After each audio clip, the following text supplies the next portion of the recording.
E o título da palavra de hoje é esse: a cura do criado do centurião, do servo do centurião. Eu vou pedir que você gentilmente fique de pé para a gente ler a palavra. Livro de Lucas, capítulo 7, versículo de número 1. Vamos lá. Cura do servo do centurião, do criado do centurião. O livro de Lucas, capítulo 7, versículo 1 vai dizer o seguinte: quando Jesus terminou de dizer tudo isso à multidão, entrou em Cafarnaum. Naquela ocasião, um escravo muito estimado de um oficial romano estava enfermo, à beira da morte. Quando o oficial ouviu falar de Jesus, mandou alguns líderes judeus que lhe pedirem que fosse curar seu escravo. Os líderes suplicaram insistentemente que Jesus socorresse o homem, dizendo: ele merece sua ajuda, pois ama o povo judeu e até nos construiu uma sinagoga. Jesus foi com eles, mas antes de chegarem a casa, o oficial mandou alguns amigos para dizer: Senhor, não se incomode em vir à minha casa, pois não sou digno de tamanha honra. Não sou digno sequer de ir ao seu encontro. Basta uma ordem sua e meu servo será curado. Sei disso, porque estou sob a autoridade de meus superiores e tenho autoridade sobre meus soldados. Só preciso dizer vão e eles vão, ou venham e eles vêm. E se diga a meus escravos, façam isto, eles fazem. Quando Jesus ouviu isso, ficou admirado. Voltou-se para a multidão que o seguia e disse: eu lhes digo a verdade, jamais vi fé como esta em Israel. E quando os amigos do oficial voltaram para a casa dele, encontraram o escravo em perfeita saúde. Se assente, feche sua Bíblia, feche os teus olhos. Espírito Santo, fala conosco. Nosso coração precisa ouvir a tua palavra, ouvir, ó Deus, a verdade que nos inspira, que nos confronta, que alinha o nosso coração. A liberdade, a legalidade ao teu Espírito Santo nessa noite, em nome de Jesus Cristo, amém.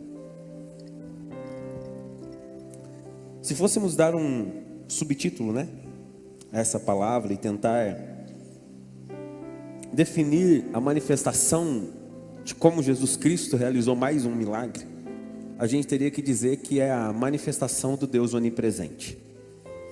Cristo esteve nessa terra como homem, realizou milagres como homem, para nos mostrar que homens e mulheres de fé podem sim, através do poder da fé no nome de Jesus, realizar milagres.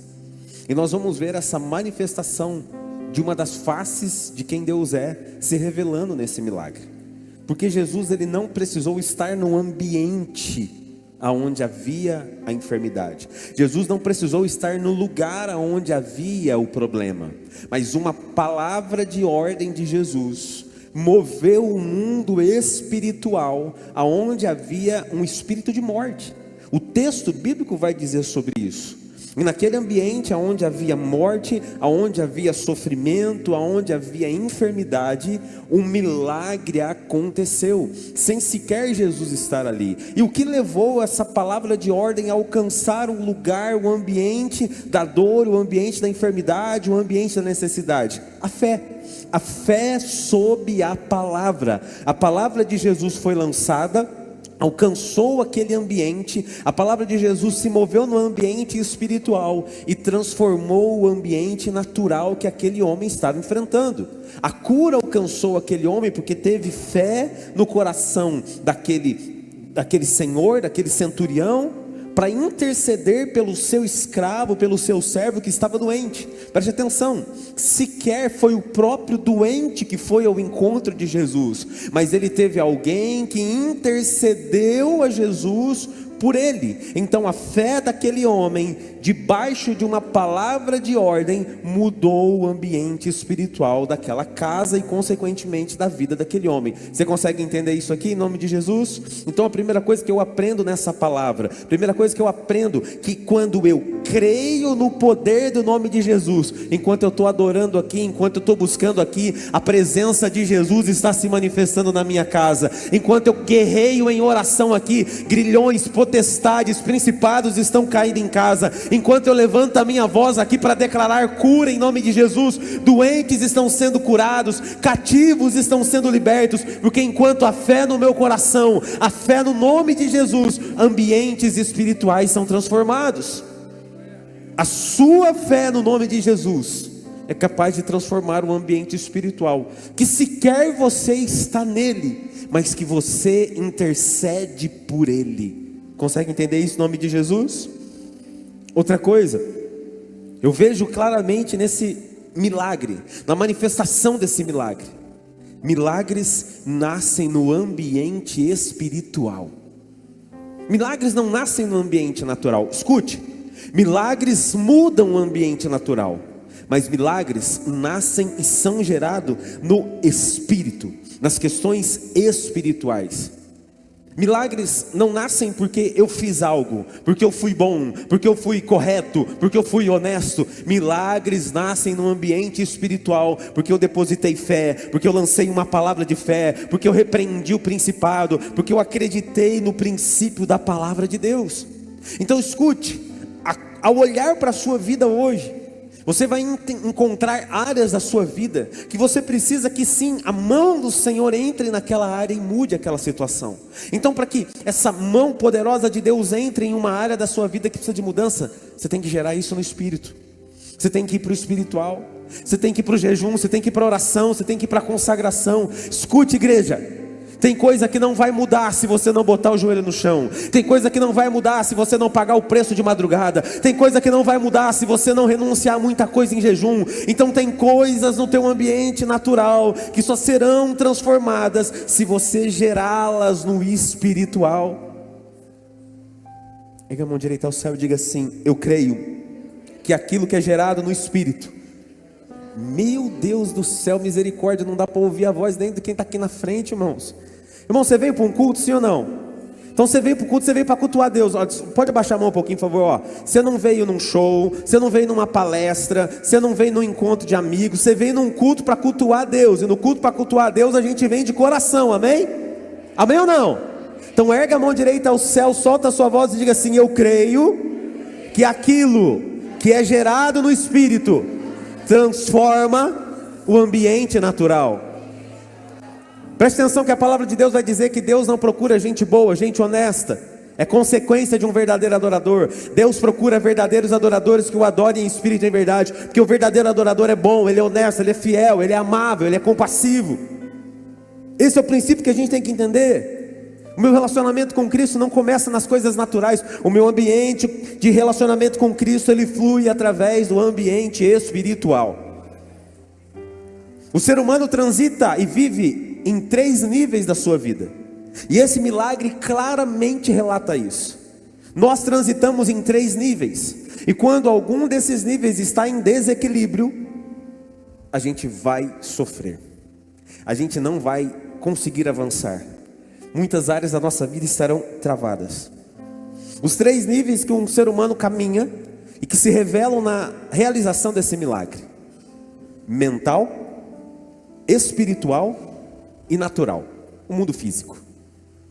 E eu começo pelo mental, porque é ao ouvir a mensagem que a minha capacidade intelectual, a minha mente, gera a informação que desperta no meu coração a fé. A Bíblia é muito clara e vai dizer que a fé vem pelo ouvir e ouvir a palavra de Deus. Então preste atenção, à medida que eu ouço, é que eu vou ter entendimento de quem o Senhor é. À medida que eu tenho entendimento de quem o Senhor é, eu tenho um despertamento pelas coisas espirituais. E quando, como cristão, entendendo quem Cristo é, eu vou para o Espírito.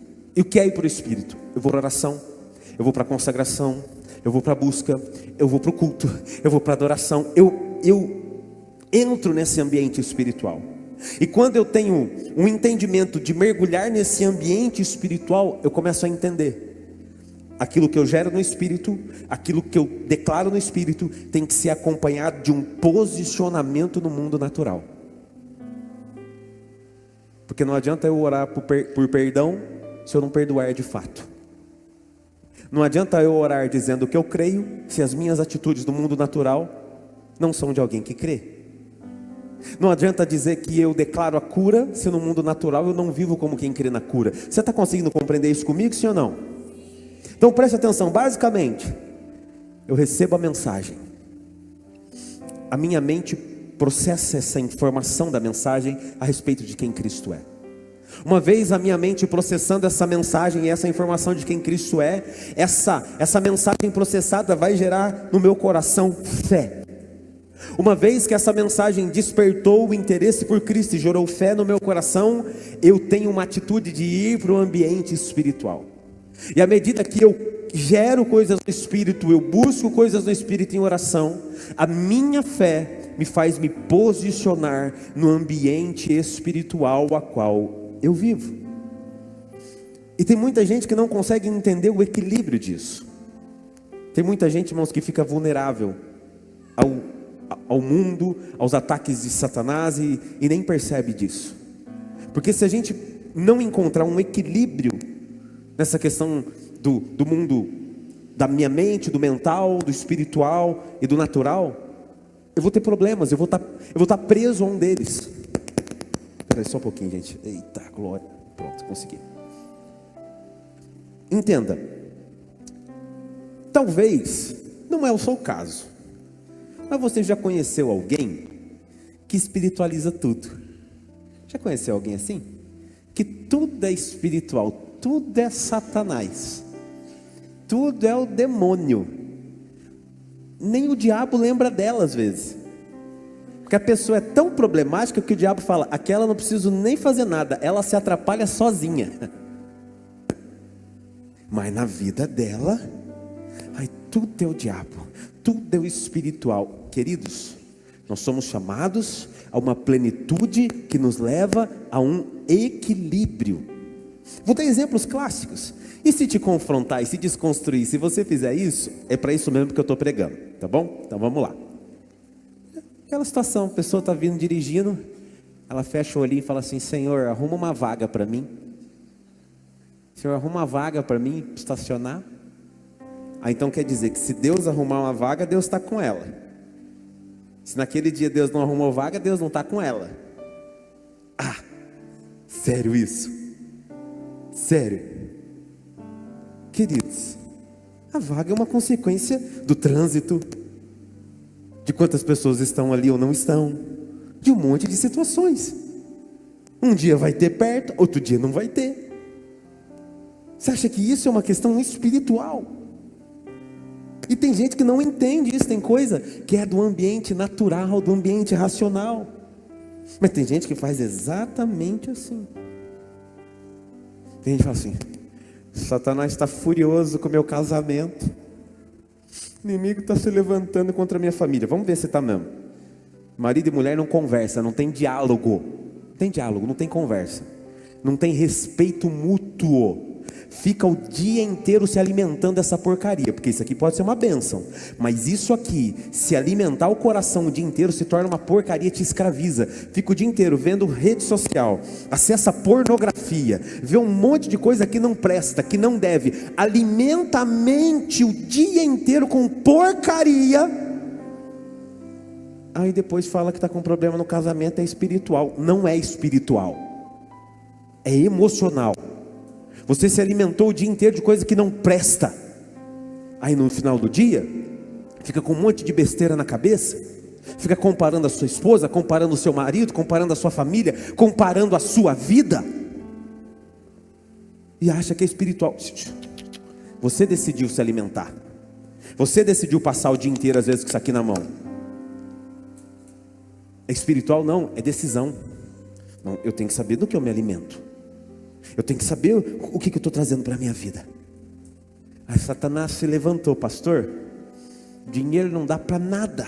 Dinheiro, ó, a gente sabe que o poder do dinheiro recuou mesmo, irmãos. Eu não vou nem entrar nesses méritos. Mas a pessoa não pode ter 10 reais no crédito. que se ela tiver 10 reais no crédito, ela parcela em 10 vezes sem juros. Ela compra alguma coisa de 10 reais só para sentir que ela está comprando. E tem gente que entra num laço de má administração terrível. Então tem coisa na tua vida financeira que não é Satanás não, é má administração. É má administração. Entra nesses empréstimos. Vocês viram a última? O governo, ai que lindo, quer pegar o seu FGTS, te emprestar, que é um dinheiro seu, que você trabalhou, às vezes 10, 15 anos está lá guardado, que é fundo de garantia, quer pegar o seu dinheiro, emprestar para você com juros, para você pagar 2, às vezes 3 vezes do valor. Aí tem que falar, ai, chegou numa boa hora. Não chegou não, irmão, isso é laço, viu? Isso é laço do inimigo. Então a gente tem que tomar cuidado. A gente tem que tomar cuidado, porque a gente às vezes comete erros em coisas naturais, que deveriam ser racionalizadas para tomar decisões corretas, mas a gente espiritualiza tudo, porque é mais fácil espiritualizar do que assumir culpa, é mais fácil espiritualizar do que consertar. Então desculpe, quando há um desequilíbrio e não há reconhecimento de falha, a gente espiritualiza aquilo que não deveria ser espiritualizado. Por outro lado, a gente precisa estar muito atento com aqueles crentes cristãos que se tornaram meio céticos e não espiritualizam nada, porque tem questões que são de ordem espiritual e que precisam ser combatidas espiritualmente. Exemplo: de repente você recebe a notícia que você está sendo mandado embora. Do nada a coisa está fluindo, e na sequência uma doença atinge a sua casa. Daqui a pouco, mesmo tendo um casamento com equilíbrio, com diálogo, com conversa, com respeito, com amor, brigas começam a surgir do nada. Filho, filha que sempre foi muito obediente, daqui a pouco fica rebelde. Brigas, discórdias. Opa, irmãos, sinal de alerta espiritual. Opa, peraí, calma. Senhor, eu estou guardando meu coração, estou guardando a minha mente, estou sendo fiel. E vem numa sequência de fatos e acontecimentos que estão excedendo aquilo que é natural, Senhor, é espiritual. Então, irmão, é hora de dobrar o joelho no chão. É hora de clamar, porque aí você vai vencer tudo isso com o nome de Jesus em oração. Você está conseguindo entender isso, em nome de Jesus? Amém? Você tem que entender. Você tem que entender o que você está vivendo. E por outro lado, a gente tem aquele outro tipo de pessoa que fica presa na mente. E talvez essa seja uma das piores prisões que a gente pode enfrentar, até no quesito de desenvolvimento da nossa fé com Cristo. Porque a prisão da mente te leva naquele lugar que a pessoa pensa, mas nunca faz nada. Na cabeça dela, ela tem ideias maravilhosas, perfeitas, mas nunca tira do papel. Porque na hora de tirar do papel ela trava. Não tem dinheiro, não tem capacidade, não tem amigo, não tem influência. Porque não entende que muitas vezes aquilo que Deus faz seu coração sonhar, aquilo que Deus faz a sua mente gerar, é porque Deus quer fazer acontecer a partir de você. E é por isso que quem está em desequilíbrio espiritual não consegue se posicionar no ambiente da sua mente, não consegue tomar uma atitude contra aquilo. Tem gente que está presa, tem gente que tem ideias maravilhosas, mas ela está presa a essas ideias. Tem gente que tem projetos maravilhosos que nunca saíram no papel. Tem gente, irmãos, presa a sentimentos sobre coisas que nunca vão acontecer. Tem gente que vive com medo de morrer. Tem gente que vive com medo de perder pessoas. Tem gente que vive com medo de ser traído, de coisas que nunca vão acontecer, mas ela criou para si mesma uma prisão emocional que ela não consegue sair desse lugar. E quando a gente fica nesse lugar, parece que tudo é limitado, tudo é difícil. Eu trouxe para compartilhar com vocês algumas frases típicas de alguém que está vivendo uma prisão na sua mente. Preste atenção nessas frases. Alguém que está preso na mente, tipicamente tem pensamentos assim: você não vai conseguir. Você está batalhando lá e daqui a pouquinho a mente: você não vai conseguir. Para. Você é fraco. Você é fraca. Você não tem força para suportar isso. Vai começar de novo para quê? Você não tem constância, você vai desistir ali na frente. Vai começar, você vai parar. Pode ter dado certo para o outro, para você não vai dar, porque isso não é para você não.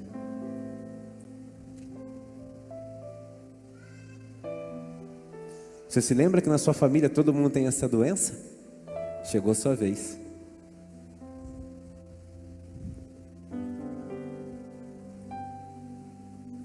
Fica tranquilo, ninguém paga as suas contas. Não é pecado se te faz feliz. Vai fazer.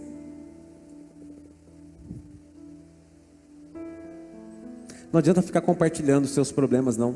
Ninguém te entende. Quer saber de uma coisa?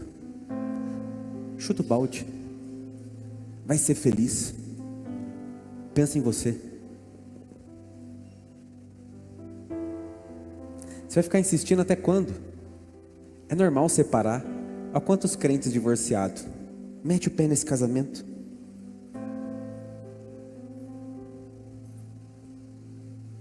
Essa pessoa não te ama nada. Ela está te enganando. Ela está te traindo. Amigos? Que nada. Na verdade, ninguém gosta de você.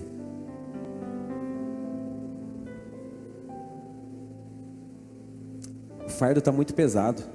Para de se envolver desse jeito. Você não precisa disso.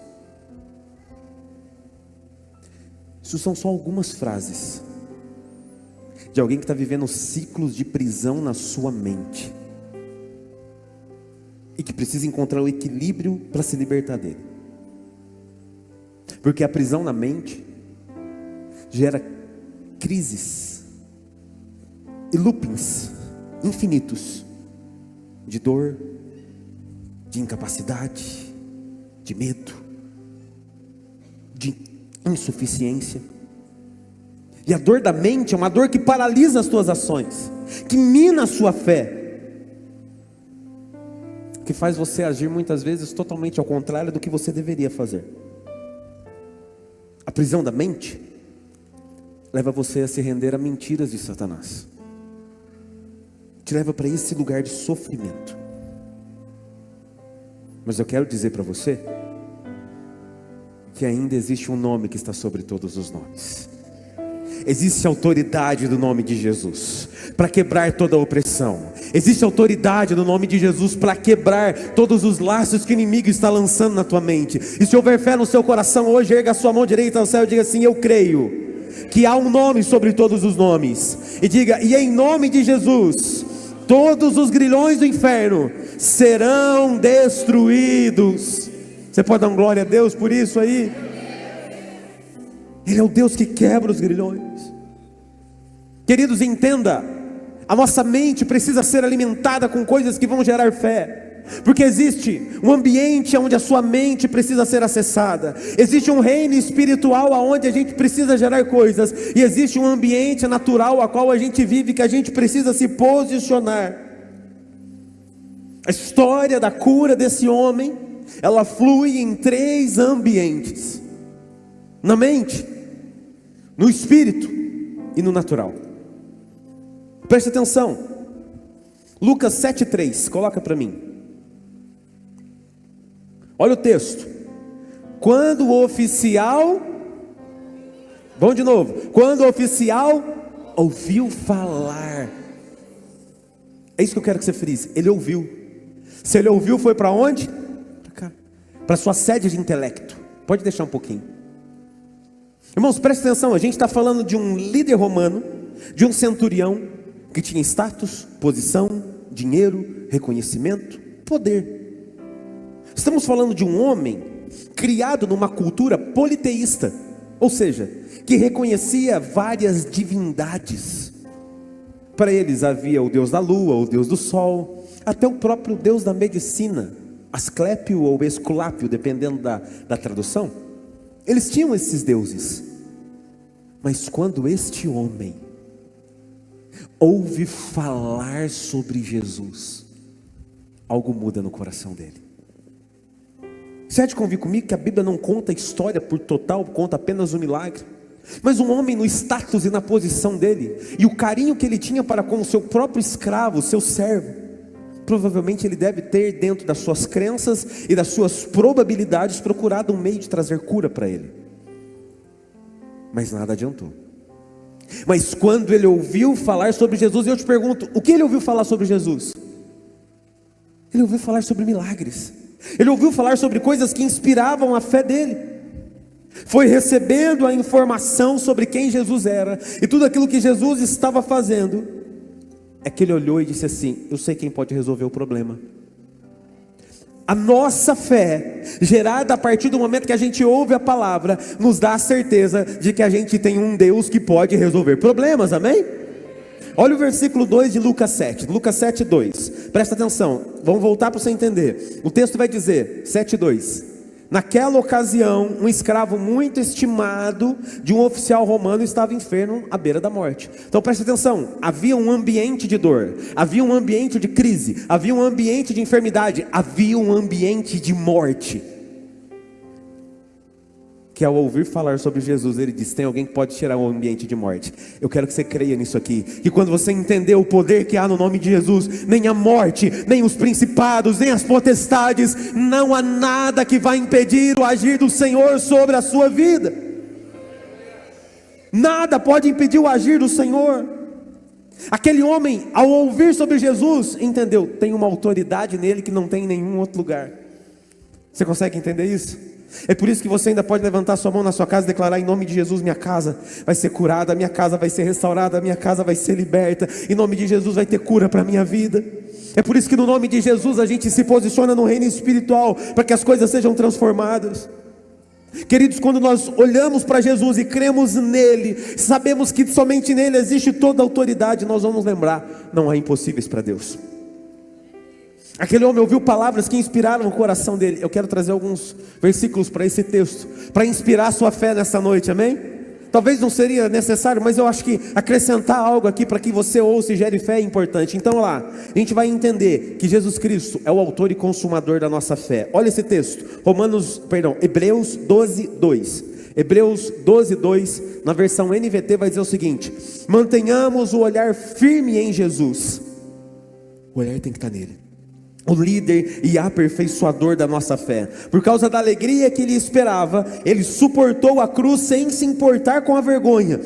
Agora ele está sentado no lugar de honra à direita do trono de Deus.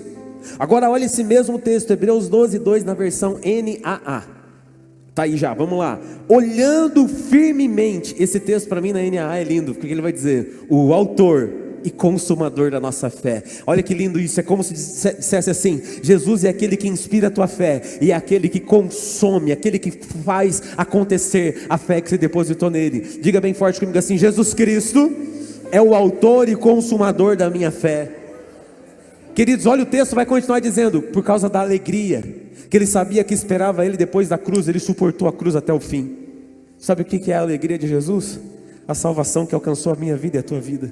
Você faz parte desse processo de alegria de Jesus. Você é a resposta dessa alegria, desse sacrifício, dessa entrega de Jesus na cruz. Ele suportou, e por isso ele é o autor e consumador da nossa fé. Por isso é olhando para ele, sabe, é clamando o nome dele, que as coisas são transformadas no ambiente espiritual, que aí afeta o nosso ambiente natural. Olha esse outro texto, Mateus 28, 18, vai nos lembrar: Jesus Cristo é quem tem autoridade. Olha, Mateus 28, 18 vai dizer o seguinte: Jesus se aproximou dele e disse: toda autoridade no céu e na terra me foi dada.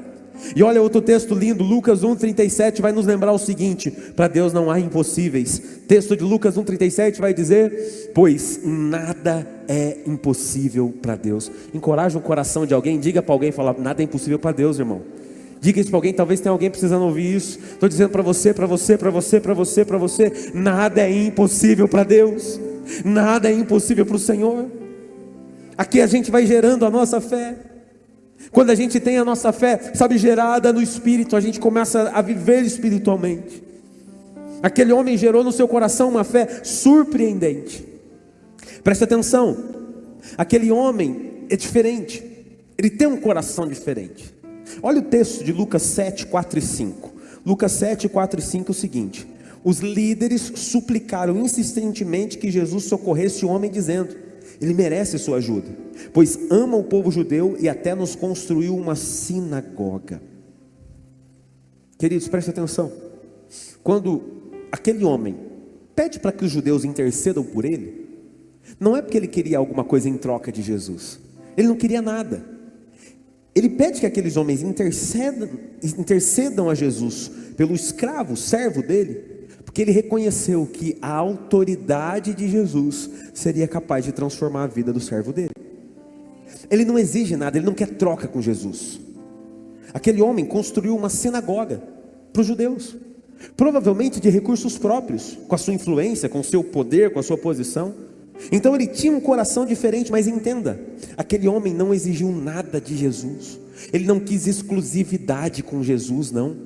E infelizmente hoje, gente, tem muita gente que parece que quer ficha, senha de exclusividade com Jesus. Jesus não tem senha de exclusividade para filho. Jesus tem cuidado, Jesus tem resposta, Jesus tem livramento, amém, queridos? Infelizmente a gente tem visto a igreja ser bombardeada por uma cultura coach, um púlpito coach, uma teologia fraca, uma teologia frágil, criando homens e mulheres dentro da igreja dependentes da denominação, dependentes do pastor, dependentes do líder. Irmão, escute o que eu vou dizer para você. A igreja de Cristo, a verdadeira igreja de Cristo não é lugar de autoajuda. A verdadeira igreja de Cristo não carrega uma mensagem terapêutica, ela não carrega uma mensagem psicológica. A verdadeira igreja, a igreja que prega a mensagem de Cristo, carrega uma mensagem de libertação, de salvação, de cura, de transformação. A igreja de Cristo ainda prega: ele cura o doente, ele salva o cativo, ele liberta o oprimido. O nosso coração precisa crer nisso. A gente precisa entender essa verdade. Queridos, a gente precisa parar de querer que o nosso coração seja massageado. Irmão, pelo amor de Deus, já disse isso aqui esses dias, eu vou repetir. Seu líder, seu pastor, não é seu psicólogo, não é seu terapeuta. Ele é pastor, ele é líder para pregar a mensagem da verdade. O que nós carregamos é uma mensagem de vida, que quando derramada sobre a tua vida, gera vida onde havia morte, gera esperança onde havia o fim. É isso que eu quero que você entenda. A mensagem de Cristo é sobre salvação, é sobre libertação, é sobre transformação de vida. A igreja não pode ser dependente de seus líderes, dos seus pastores e dos homens. A igreja tem que ser dependente de Cristo. Deus levantará homens, mulheres, líderes capazes de levar a mensagem, mas a igreja só pode ser dependente de Jesus. Eu amo minha casa, amo minha família, eu amo você, mas eu nunca vou querer que você seja dependente de mim. Nunca. Porque eu sou dependente de Cristo. E se tem uma coisa que eu digo para você, aprenda isso. A gente não pode requerer exclusividade, a gente tem que querer presença de Jesus. Senhor, depende da tua presença, Senhor. Queridos, a gente nunca vai conseguir suprir a Deus por tudo aquilo que Ele fez por nós. Olha o que Paulo vai dizer aos Romanos capítulo 5, versículo 8. Mas Deus nos prova seu grande amor ao enviar Cristo para morrer por nós quando ainda éramos pecadores. Paulo vai testificar de forma simples aquilo que nós deveríamos saber. O Senhor te amou quando você menos merecia. O Senhor te amou quando você não tinha nada. Você acha que agora que Ele te deu alguma coisa, Ele quer alguma coisa em troca? A não ser ainda o teu coração? Escute, Ele não quer a tua obrigação, Ele quer a tua adoração. Não venha no culto por obrigação, venha no culto por adoração. Não sirva por obrigação, sirva por adoração. Porque você está entendendo quem Ele é. Olha esse homem, que sequer era um judeu, que sequer ainda era um gentil convertido. Lucas 7, 6 e 7. Jesus foi com eles à casa. Mas antes de chegarem, o oficial mandou alguns dos amigos dizer: Senhor, não se incomode de vir à minha casa. Eu não sou digno de tamanha honra. Querido, será que a gente teria um coração capaz como esse? Versículo 7 ele vai dizer: Senhor, eu não sou digno sequer de ir ao teu encontro. Basta uma ordem sua e o meu servo será curado. Basta uma palavra de Jesus para mudar tudo. Basta que a nossa fé esteja alinhada à palavra. Preste atenção nos versículos que vão se seguir. Filipenses capítulo 4, versículo 19. O meu Jesus, o teu Senhor, ainda supre nossas necessidades, amém? Então talvez você está precisando ouvir isso hoje para gerar fé no teu coração, então ouça. E esse mesmo Deus que cuida de mim, lhe suprirá todas as suas necessidades, por meio das riquezas gloriosas que nos foram, nos 5 versículos 14 e 15. O meu Jesus, o teu Jesus ainda cura. O texto vai dizer: alguém está doente? Chame os presbíteros da igreja para que venham e orem sobre ele e o unjam com óleo em nome do Senhor. Agora segura o versículo 15. E essa oração é uma afirmação, e essa oração de fé curará o enfermo, e o Senhor, o Rei, estabelecerá, e se cometeu algum pecado será perdoado. Talvez você está sentindo assim: pastor, mas eu estou tão oprimido. Tem palavra para você, tem palavra de libertação espiritual. Colossenses capítulo 1, versículos 13 e 14 vão dizer o seguinte: Ele nos resgatou do poder das trevas e nos trouxe para o reino do seu Filho amado. Ele comprou a nossa liberdade e perdoou os nossos pecados. Talvez você vai dizer: pastor, mas a minha vida está tão pesada, está tão difícil, parece que o peso do mundo está sobre os meus ombros. Então leia, escute esse texto, capítulo 11 de Mateus, versículo 28, vai dizer o seguinte: venham a mim todos vós que estáis cansados e sobrecarregados, e eu lhes darei descanso. Talvez você olhe para a sua vida e diz assim: pastor, mas está faltando tanta coisa na minha casa. Tem palavra para você também. Provérbios capítulo 11, versículos 24 e 25. Quem dá com generosidade se tornará mais rico, mas o mesquinho, esse perderá tudo. O generoso, quem tem um coração generoso, quem tem um coração bondoso, esse prospera. Quem revigora os outros, este será revigorado. Talvez você olhe para a sua família e diz: pastor, mas ainda tem tanta coisa para acontecer na minha casa. Livro de Atos capítulo 16, versículo 31 vai dizer: e eles responderam: creia no Senhor Jesus, e você e a sua família serão salvos.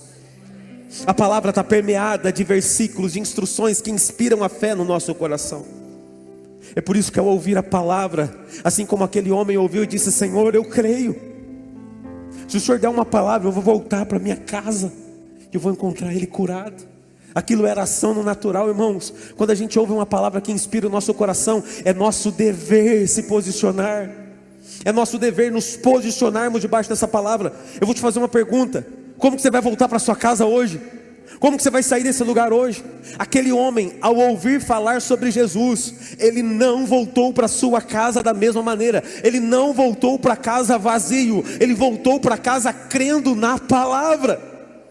Muita gente pode ir ao encontro de Jesus e voltar para casa vazio, porque não entendeu nada, porque não creu em nada. Mas se o teu coração está aberto hoje, você não volta vazio para sua casa. Você volta com uma palavra de cura, você volta com uma palavra de libertação, você volta com uma palavra de salvação, você volta com uma palavra de milagre hoje, em nome de Jesus. Aquele homem voltou com essa palavra. É por isso que a gente tem que agir. Eu preciso citar livro de Tiago, capítulo 4, versículo 17. Esse texto vai dizer o seguinte: lembre-se de que é pecado saber o que deve fazer e não fazê-lo. Quando você sabe o que deve fazer e você não faz, você está criando um problema para você. Quando você sabe que deve consertar e não conserta, você está criando um problema para você. Quando você sabe que você deve pedir perdão e não pede, você está criando um problema para você.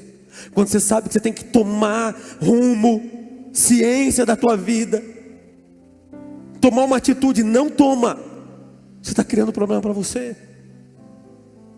Tem áreas na sua vida que estão deficitárias, que está ecoando dentro da tua mente, no teu coração. Muda, se posiciona, não faz assim, toma uma atitude e você não toma. Lembre-se, é pecado saber o que deve fazer e não fazê-lo. Por isso, queridos, que a gente precisa alimentar o nosso espírito com a palavra. A nossa mente precisa ser alimentada, para que a gente gere coisas no ambiente espiritual. Queridos, o poder de uma palavra liberada pode mudar um ambiente. Quem tem filho aqui? Você não tem ideia, talvez. do poder que uma palavra de amor sobre a vida do seu filho pode gerar sobre ele. Eu não sei se seu filho ou sua filha está aqui. Se não tiver, você faz isso depois. Mas se seu filho ou sua filha estiver por aqui, olha para ele ou para ela e fala: eu tenho orgulho de você.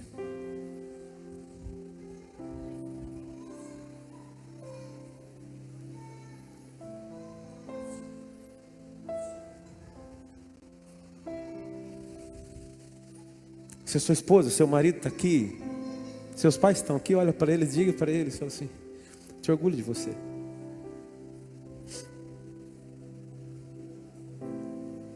Às vezes a gente deixa as coisas passarem de um jeito que a gente não consegue parar um minuto para dizer para alguém que é importante para nós o quanto a gente ama. E às vezes uma palavra, eu tenho orgulho de você, muda o entendimento, muda a percepção, muda o coração. Queridos, faça o que tem que fazer hoje. Mude o que precisa ser mudado hoje. Não espera a segunda-feira chegar. Não espera a semana passar. Não espera acontecer tal coisa para você se posicionar de tal maneira. Ei, Jesus falou com você, se posiciona hoje. Se posiciona agora. Tem uma fé parecida com aquele homem que diz assim: se o Senhor disser uma palavra, vai mudar tudo. Diga para Jesus: porque o Senhor tem uma palavra para mim, eu sei que tudo pode mudar. Porque eu creio na tua palavra, minha casa vai mudar. Porque eu creio na tua palavra, minha família vai mudar, o meu filho vai mudar, o casamento vai mudar, a minha saúde vai mudar, porque eu creio na tua palavra. Livro de Lucas, capítulo 7, versículo 10, preste atenção. Lucas 7,10 vai dizer assim: e quando os amigos do oficial voltaram para casa, encontraram o escravo em perfeita saúde. Lucas, ele vai ser mais detalhista no realizar do milagre, mas Mateus, ele vai ser mais detalhista no contexto histórico. Olha o mesmo milagre em alguns versículos sobre o olhar de Mateus. Mateus capítulo 8, versículos do 10 ao 13 vai dizer o seguinte: quando Jesus ouviu isso, ouviu o quê? Ouviu as palavras do centurião: o senhor não precisa ir na minha casa, o senhor der uma palavra, ele vai ser curado. Ele ficou admirado e disse aos que seguiam: eu lhes digo a verdade, que jamais vi fé como essa em Israel. E também lhes digo, agora olha que interessante, muitos virão de toda parte, do leste e do oeste, e se sentarão com Abraão, Isaque e Jacó no banquete do reino dos céus. Mas muitos, dos quais o banquete foi preparado, serão lançados fora na escuridão, onde haverá choro e ranger de dente. Tem gente que está na presença, tem gente que está na presença, mas não recebe a palavra, perde a essência. Não perca a tua essência do crer em Jesus. Olha o versículo 13. Então Jesus disse ao oficial romano: volte para casa, tal como você creu, assim acontecerá. E o servo foi curado na mesma hora. Sabe o que eu aprendo aqui? Que a minha fé, por mais simples que possa parecer para mim, se ela for firme e constante, ela ainda é capaz de gerar admiração no coração de Jesus. Esse homem teve uma fé capaz de gerar espanto e admiração em Jesus, e ele dizer, jamais vi fé como essa em Israel. Se Jesus fosse falar da tua fé hoje, o que ele falaria? Jamais vi fé como essa em Espírito Santo do Pinhal. Jamais vi fé como essa lá em Jacutinga. Jamais vi fé como essa ali em Andradas. Jamais vi fé como essa em São João da Boa. Jamais vi fé como essa no estado de São Paulo. A tua fé é diferente. Será que nós seríamos capazes de gerar uma fé no coração ao ponto de Jesus falar sobre a nossa fé? Outra coisa que eu aprendo com alerta: nem todos que ouvem a palavra saem da presença com o entendimento de quem Jesus é. Sabe por quê? Porque muitos querem tudo de mão beijada, poucos querem construir através da fé. Outra coisa é saber que uma palavra de ordem de Jesus muda tudo. Outra coisa importantíssima: a nossa fé, firmada em Cristo Jesus, é capaz de transformar ambientes. Então seja submisso à palavra. Tome atitude, posicionamento hoje. Queridos, se você não decidir administrar os seus recursos hoje, Se você não controlar as suas finanças hoje, se você não controlar os seus gastos hoje, tem coisa que você nunca vai viver na sua vida. Queridos, se você não cuidar da sua saúde hoje, se você não mudar hábitos hoje, talvez você não vai desfrutar tanto tempo de vida ao lado das pessoas que você ama. Se você não cuidar do teu casamento em diálogo, amor, respeito, hoje, talvez depois você vai chorar. Querido, se você não abandonar o pecado hoje, talvez ele vai te consumir e te afastar cada vez mais da presença de Deus. Se você não se posicionar contra essa enfermidade hoje através da sua fé, talvez você não viva o milagre, porque ela é uma enfermidade de ordem espiritual. Então, se tem coisas que o Senhor está incomodando o nosso coração para hoje, se levanta hoje para viver o milagre. Que se há uma certeza, no final dessa mensagem eu digo para você, você não volta para sua casa sozinho, você não volta para a sua vida sozinho, você volta com uma palavra de ordem que é capaz de mudar tudo na sua vida. O Senhor está de braços abertos para nós hoje mais uma vez, está nos esperando hoje através do nosso posicionamento de fé.